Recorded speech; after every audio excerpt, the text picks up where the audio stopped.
We're back. We back. Welcome back to the Chaos Ball Podcast, everyone. Thanks for tapping in this week. It's the last pod before the trade deadline. The next pod will be next Friday. The trade deadline is Wednesday, and nothing has happened. And I feel like we could be leading to a very boring trade deadline. I don't know. I feel like I've talked about this a lot. There's just a lot of teams in it. A lot of teams incentivized not to throw it all away and sell, and not a lot of teams that might not want to go all in. I don't know. We'll see. I'm hoping it'll be an exciting one. I hope specifically the Seattle Mariners will do something. I'm sure they will. We've talked about the big offseason or the big deadline acquisition of Mark Canada that's coming. We know it's coming, Jerry. All right, you can just do it now.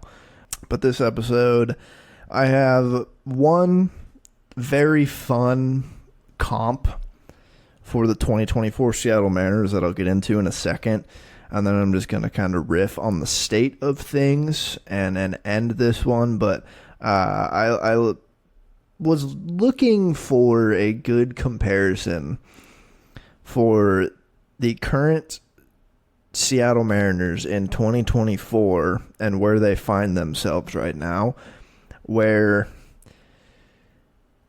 you feel like there needs to be internal improvement, but also they probably need to be fairly aggressive at the deadline. They've built this elite pitching staff that you just can't waste.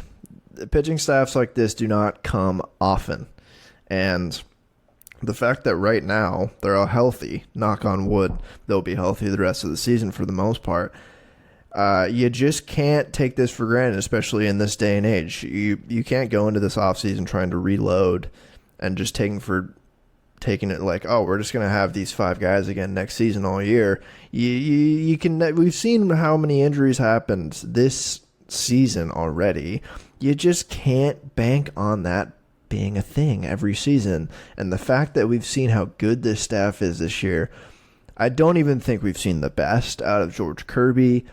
Brian Wu has not been healthy most of the year.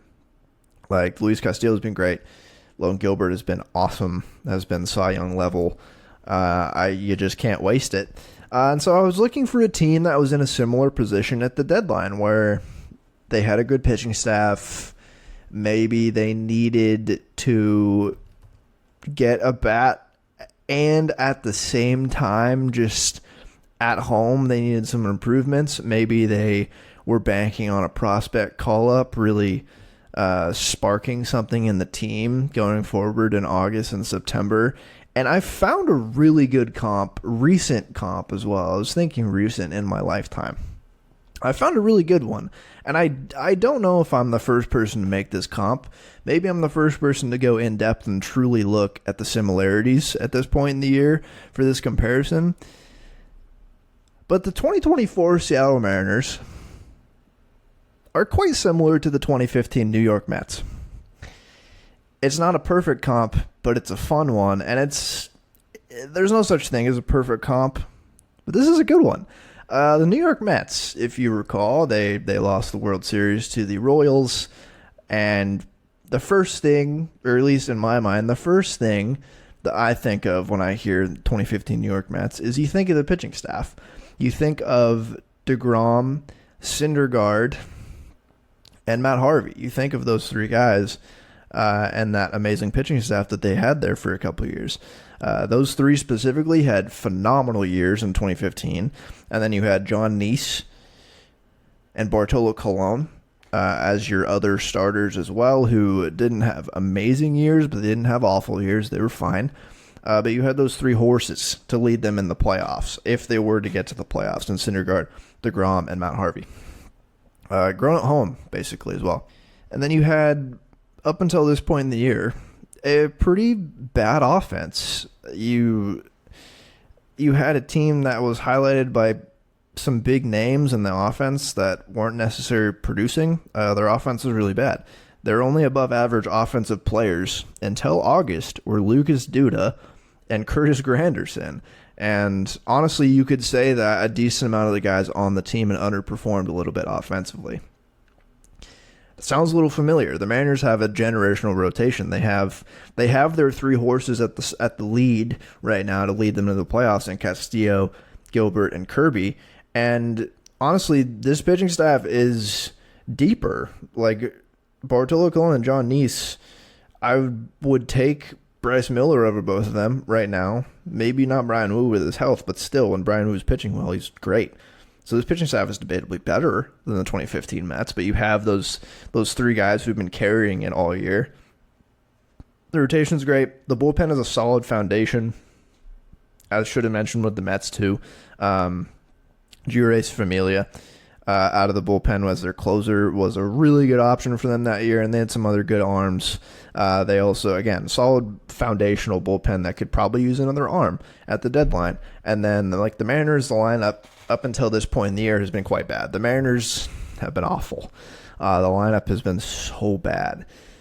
But I'm comparing where these teams are at. So on July 31st, 2015, which is the trade deadline, the Mets were 53-50 and 2 games back of the first place Washington Nationals. They had scored 365 runs that year and given up 371 at that point. That was the lowest runs scored of any team in the league and the second lowest runs allowed of any team in the league. Does that sound familiar? Because of the Mariners, it's not quite July 31st, but the 2024 Mariners are 53-51. So they've played one more game than the Mets had at that point, because that season in 2015 started like April 8th, and now we're starting the seasons earlier in March. So 53-50 were the Mets, 53-51 are the Mariners, and they're one game back of the Astros in first place. The Mets were 2 games back.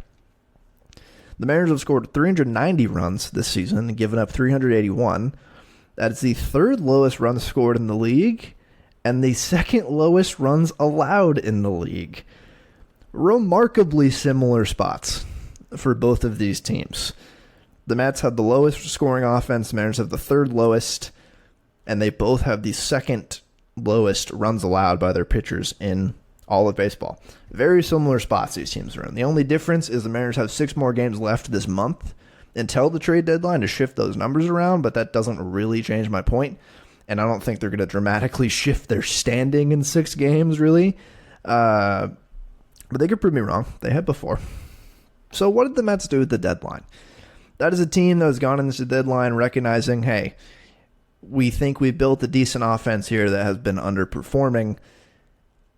We have a guy in Michael Conforto who's ready to make his debut for this team and maybe spark the offense, but even that might not be enough. We have this great pitching staff. We have a really stable, one of the best closers in baseball.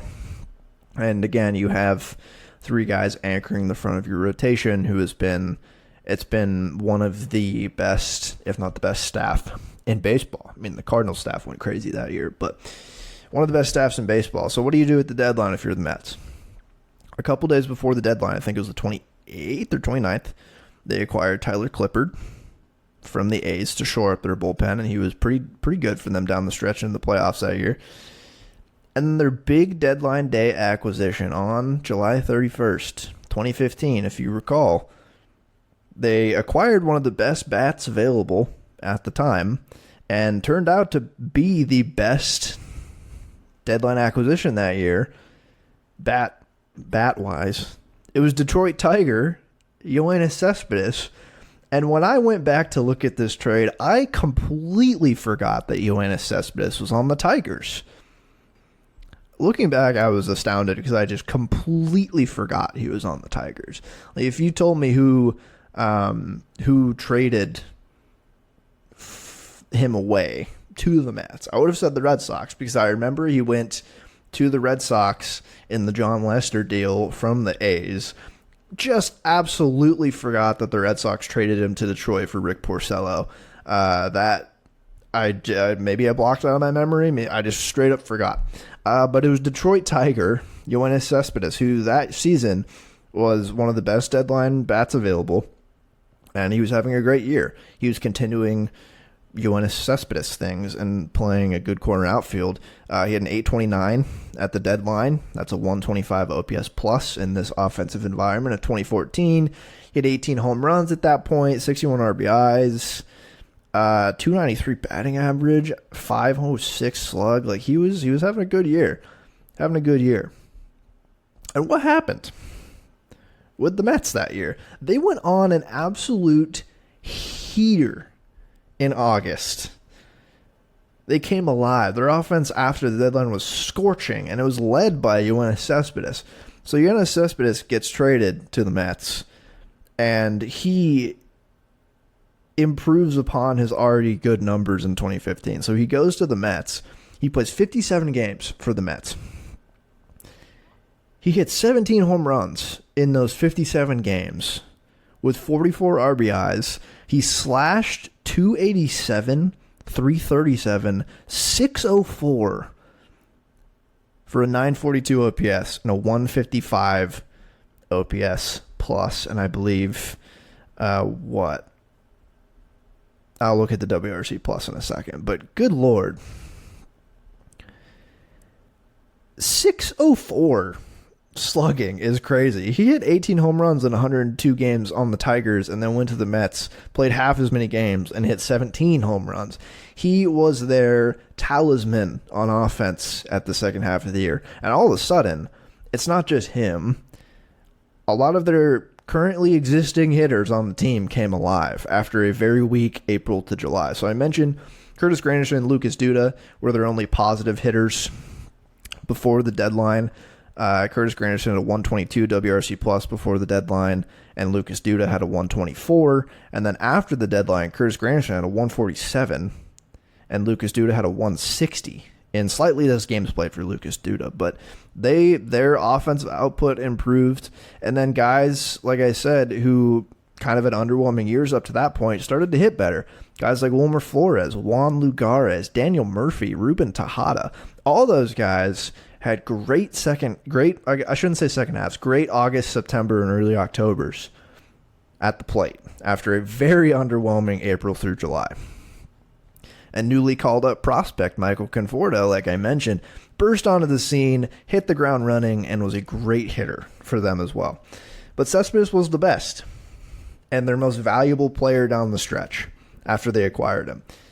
Yeah, 156 WRC plus for them and 2.6 F4 from August 1st on. They went 20-8 in August.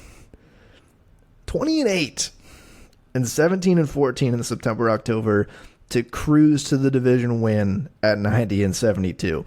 So even after that scorching August and September, they end up with 90 wins. Sounds like some very similar Seattle Mariners teams, and maybe this year's. Potentially, we'll see. And then Clippard again, their bullpen acquisition at the deadline was a solid contributor to their bullpen for them.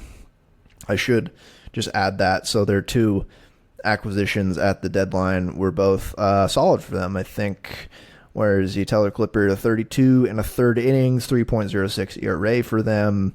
Yeah, 125 ERA plus. That's solid out of the pen for them. That helped their bullpen.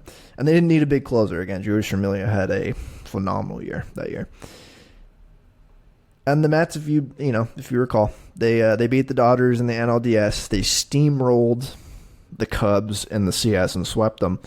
And then lost to the Royals 4-1 in the World Series. But in July, you're looking at this team who is battling the Nationals for a few games over 500 and control of the NL East, which is, it's hard to imagine the NL East is a really weak division, but it was a decade ago.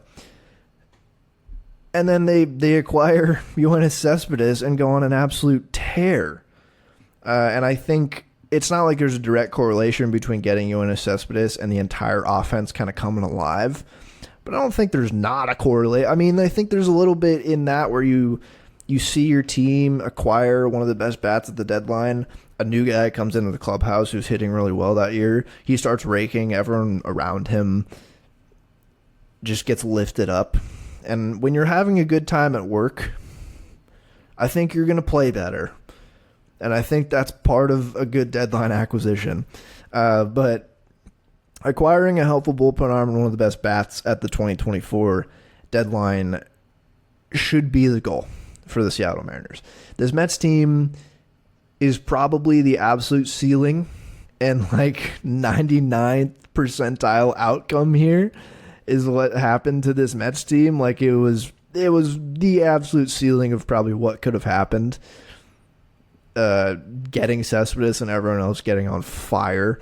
But who's to say something like this can't happen? Like, it's baseball, man. It's a ridiculous sport. The team goes out and acquires a Luis Robert, a Vlad Jr., a Brent Rooker, whatever, and it just galvanizes the squad. And they hit the ground running in Seattle, which is not something we've seen before, really. But it galvanizes the squad, and everyone starts hitting better. I mean, this Mets team is exactly what needs to happen with the Mariners. They need to both acquire and be fairly aggressive with getting a bat or two or three, screw it, at the deadline. And then they just kind of need everyone else in-house to start picking up the slack. And unfortunately, talk about in a second, JP Crawford and Julio were starting to do that a little bit. And they're both hurt now, which is unfortunate. But it's almost like they need a move for a bat, because obviously their offense is really stinky, but also just to light a fire under everyone to play better. Like, hey, we're buying in, we're bringing in people to play better. We need you guys to play better as well. I think it's part of it. I think it's part of what needs to happen here. But it's a good representation. As bleak as things look right now, baseball is a stupid, stupid sport, and anything could happen. It's a ridiculous sport. Now, what also happened, I should mention, the context of the division for the 2015 New York Mets. The Nationals did not have a good August and September, and ended up going 83-79. And I think they had a pretty awful August and a very mediocre September. And they lost the East by 7 games, and then the next best team in that division was the Marlins, who went 71-91. The East was really bad. And it's not like the AL West is great, but the Mariners probably have better competitors stacked up against them than the Astros and the Rangers. I guess the Rangers would be similar to the Nationals, and the Astros, I think, are just better competition than what the Mets face. So there's that, too.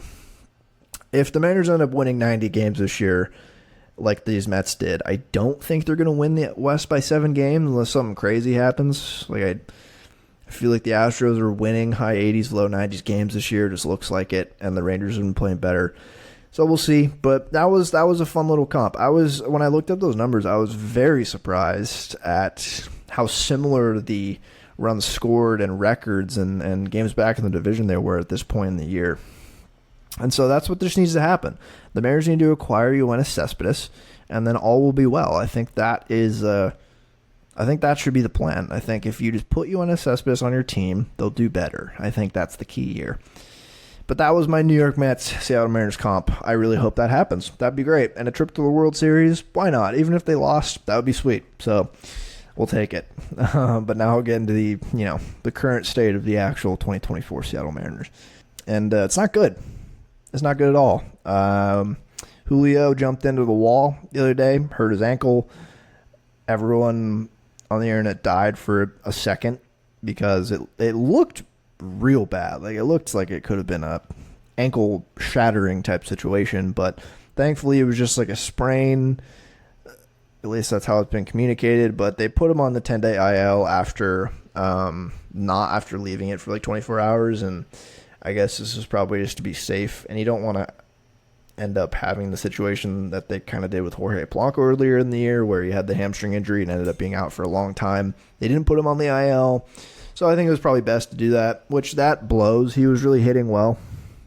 Him and Robles had been the best hitters on this team the past couple weeks, so that is a big blow for him and for the offense leading into the trade deadline. And JP Crawford fractured his finger and is going to be out 4 to 6 weeks. That sucks. He was just starting, I feel like, to turn a corner.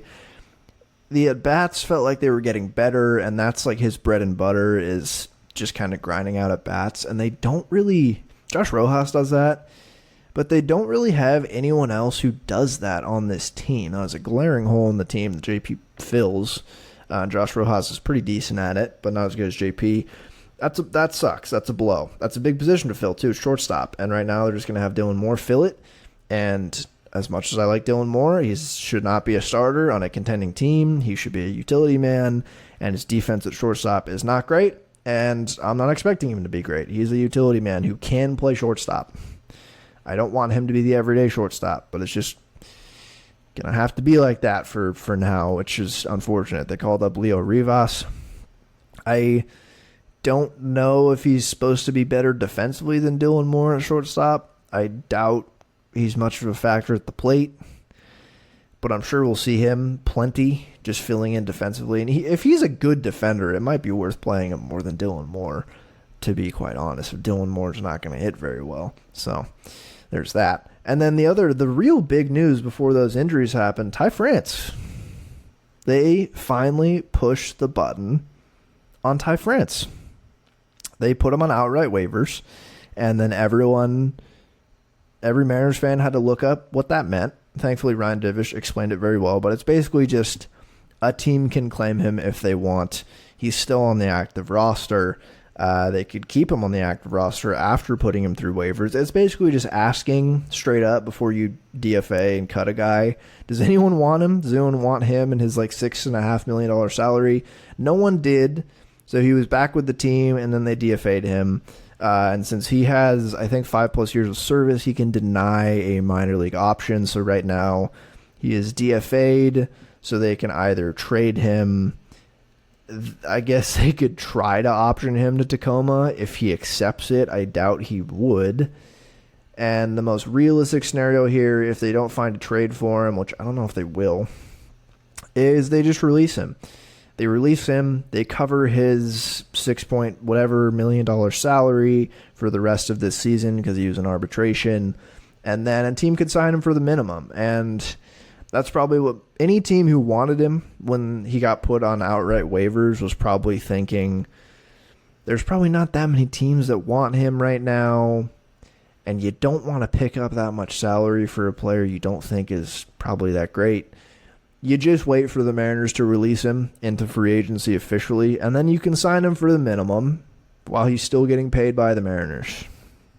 So there's that. That is probably what's going to happen.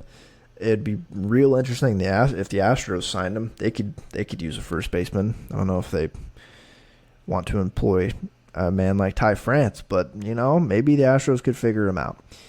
But that was the real big news before those injuries. That was huge. I mean, Ty France has been a staple of this team for 4 years now. He was probably the biggest headline acquisition of that Padres trade. The infamous Austin Nola, Dan Altavia, Austin Adams, off the top of my head. That was that trade for Taylor Trammell, Andres Munoz, Ty France. Oh, there was one other guy. That's gonna haunt me. I'm looking it up right now. I'm not even pausing the episode. Who else was it? You're probably screaming it at me. I just can't remember.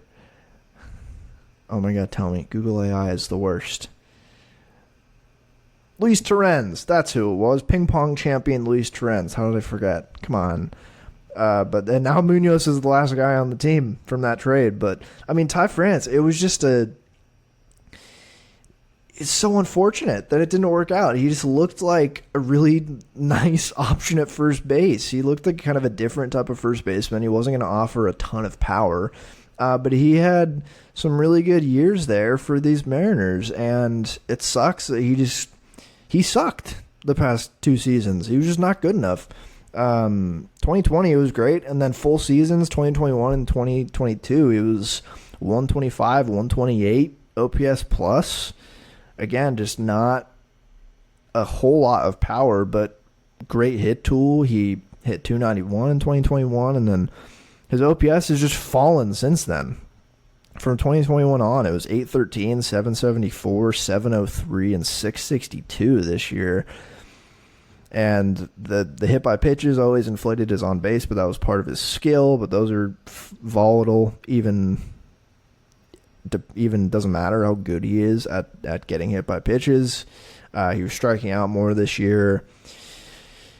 It sucks because it looks like a guy, and I talked about it a lot, about his redemption. I was buying in this year because I was very openly buying in because he was going to Driveline, and just I'm not a expert in fixing a player, but just looking at like his baseball savant for a while, I talked about it on the pod. I think there was some easy fixes. He was missing a lot of pitches in the middle of the plate. Felt like there was just a couple tweaks to be made, and there was still a really nice hitter in there. So I was buying in. He went to Driveline. We saw what it did with JP, and I feel like Driveline could have just unlocked those couple tweaks because it wasn't all forsaken last year. It was just he wasn't good, but there were clear signs that things could be tweaked and it could be better. And it clearly just didn't work out, which really sucks. And he's going to be off the team now. I think Tyler Locklear is going to basically be the full-time first baseman until further notice. And that's that. Just sucks with Ty France. He was seemed like a very nice fella, and one of the faces of a team that broke the drought. And it just stinks where it headed with him. He was always a pretty limited player to begin with, but if he kept up 120s OPS plus numbers, like with a good hit tool, his defense declined too. He was always limited. If the hitting wasn't going to be there, he doesn't offer anything else. He was already limited with lack of power. If he wasn't going to hit for a good average and get on base, that was basically it for him being a Major League Baseball player on a contending team, because he's not fast and he's not elite defensively, which if you're not going to be good at the plate at first base, you need to be damn elite to stick over there. But he's just not either of those things, and if you're not going to hit, I think this is the right move for the team, and we'll see. We'll see if they do end up finding a trade for him. I doubt it. The salary is just too much for a not very good player, when a team could just wait for him to elect free agency and sign him like I talked about. So just sucks. Just sucks to see Ty France out of here, but I hope Tyler Locklear can at least be an average Major League hitter and play better defense than Ty France. So we'll see. We'll see if he can do that. But right now, I mean, the vibes couldn't be worse with this team right now. It's awful. Losing 6 of 7 against the Angels within like a span of 2 weeks is not ideal. That's really bad. The lineup on Wednesday was insane. On Tuesday and Wednesday, I got Wednesdays up. It was Josh Rojas, Victor Robles, and this is going 1 through 9. Josh Rojas, Victor Robles, Kyle Raleigh, Jorge Polanco, Mitch Haniger, Jason Vossler at DH, Tyler Locklear, Luke Raley, and Dylan Moore at shortstop. Oh, PU, man. That is one of the worst lineups the Mariners have put out in a long time. And that's really saying something. I tweeted something out, but it was like if you told me in March that was a real Mariners lineup on July 24th, I'd assume things have gone horribly wrong. But no. When I tweeted that, they were in first place. And I was like, they're in first. Hasn't gone horribly wrong.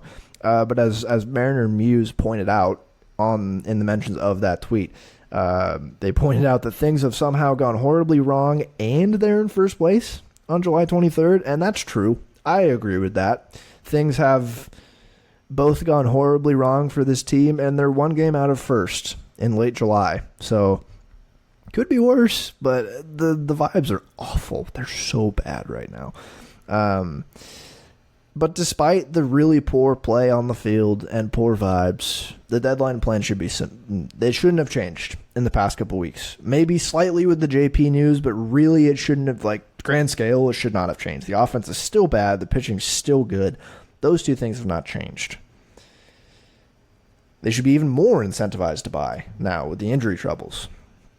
There's a lot of cowards on the internet saying that they should sell, which a lot of people have said. I've responded to those tweets and been like, why would they do that and how would they do that, which I agree. Selling quite literally makes 0 sense at all unless you're selling Logan Gilbert, George Kirby, Bryce Miller. Unless you sell the whole pitching staff, there's nothing to sell. It's nonsense. It's hogwash, even, I'll say it. Selling makes no sense, and they're a game out of first. Like, again, I said it when I was talking about the Mets. As bad as the vibes are sometimes, and they're awful right now with this team, they're a game out of first.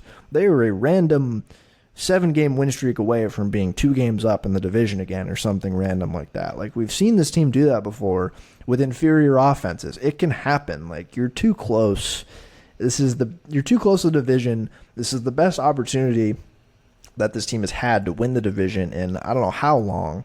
They have to buy. They have to be aggressive buyers. And it's, again, there's every position could be feasibly upgraded. It's not like they're pigeonholed into buying one position.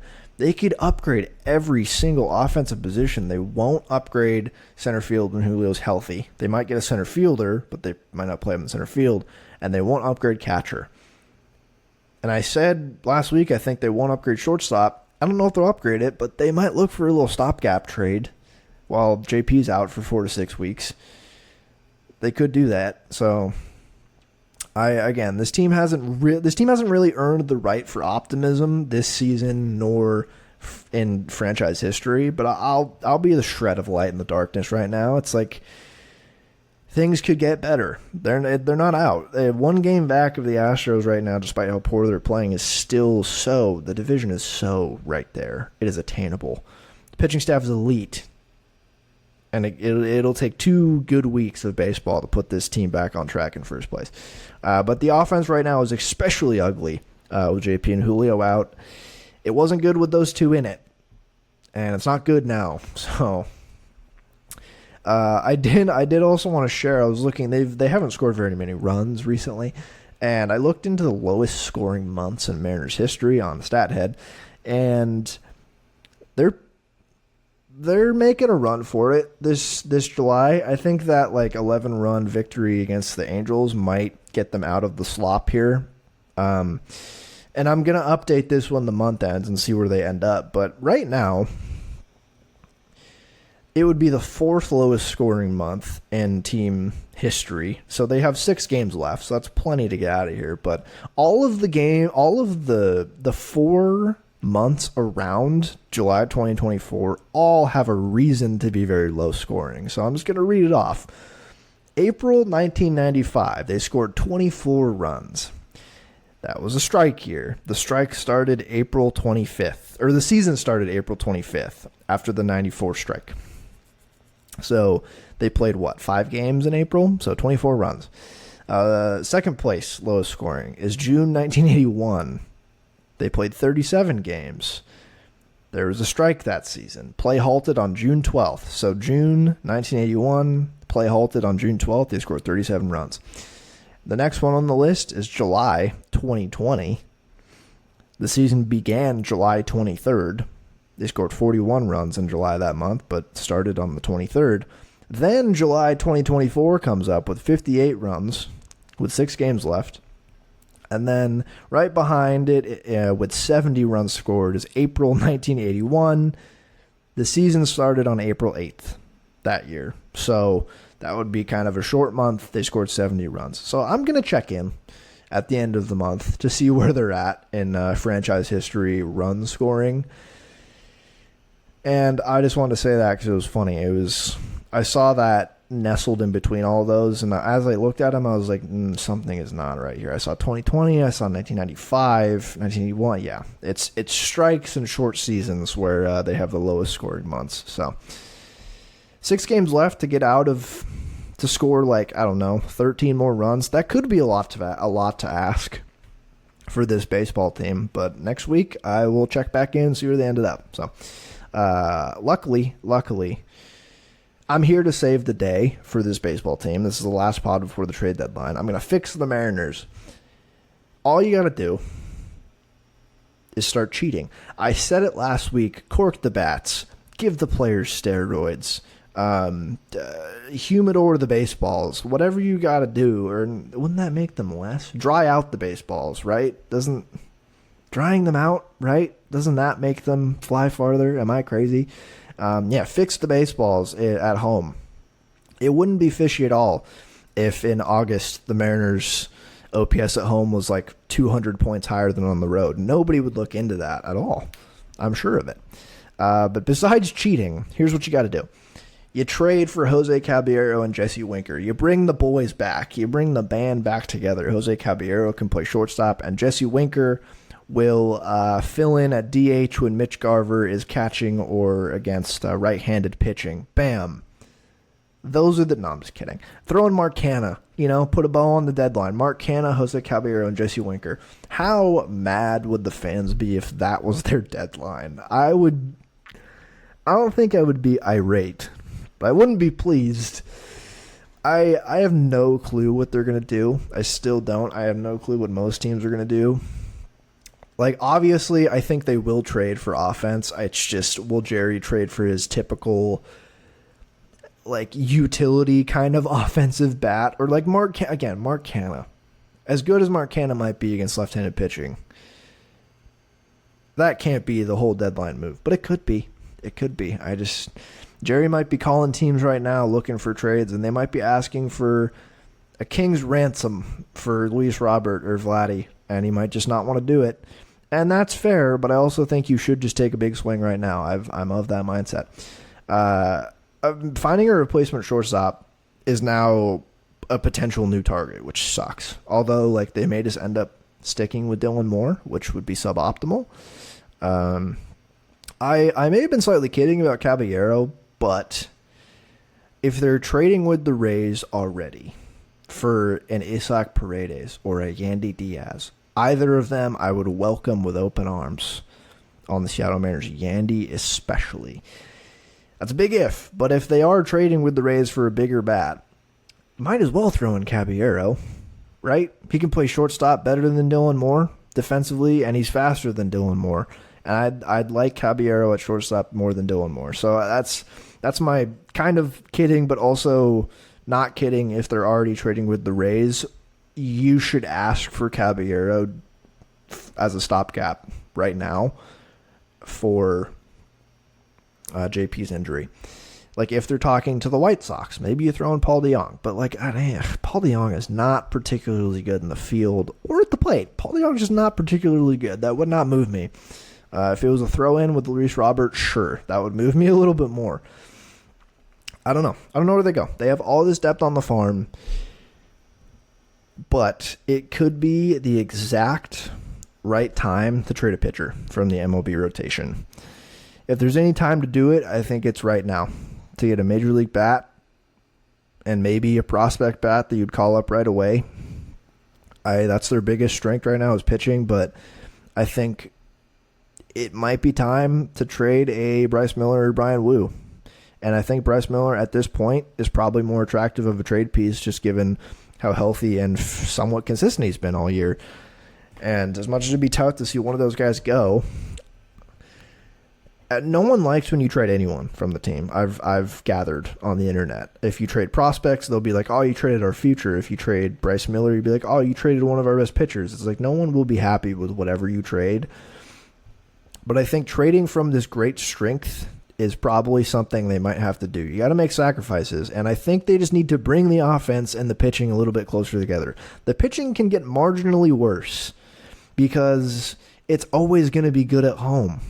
They have that advantage. Their pitching talent can get a little bit worse because it's always going to be solid at home, and if you keep those top three guys, it's going to be a good rotation no matter what you have at 4 and 5.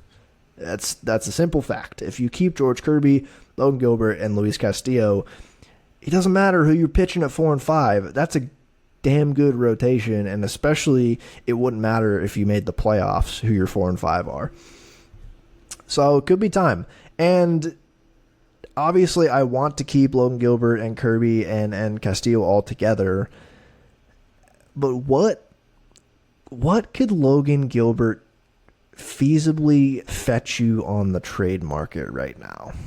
I'm not averse to trading Logan Gilbert. I think they should probably go with Wheeler Miller first for a major league bat. But what would the Orioles, let's say, give up for Logan Gilbert? Would they give up Heston Kjerstad, Ryan Mountcastle, or Kobe Mayo and Heston Kjerstad? You know, like what would the Blue Jays want? No, I don't think so. The Blue Jays might more want Bryce Miller. I'm really Logan Gilbert. Logan Gilbert could get you a lot. Would the Rays trade for Logan Gilbert? I don't think so either. I don't know. I just don't know. You have Emerson Hancock in AAA. You have Logan Evans in AA, probably close to Major League ready, at least as a 5 for a month or two. I feel like Emerson Hancock is just going to be like a toss into a trade as a little nice to have for a trading team. I don't think he's a headliner. But I don't know. It might be time to trade from this pitching staff. It's almost an embarrassment of riches that you're sitting on, that it genuinely doesn't matter how good they are if the offense can't score runs.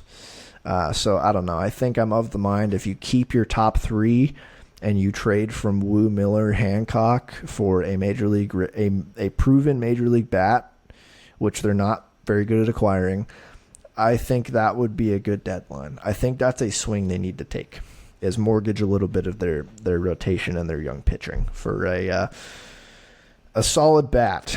And again, the Orioles are probably an attractive candidate for that. But we'll see. We'll see what they do. We'll just see what they do. I'm going to end it there. I'm tired of talking, but it's a huge week. I think I said this is the biggest month in Jerry Dipoto's tenure. I think this is the biggest and most important week that Jerry Dipoto, Justin Hollander, John motherfucking Stanton, and Scott Service and his coaching staff have had as long as they've been with this team.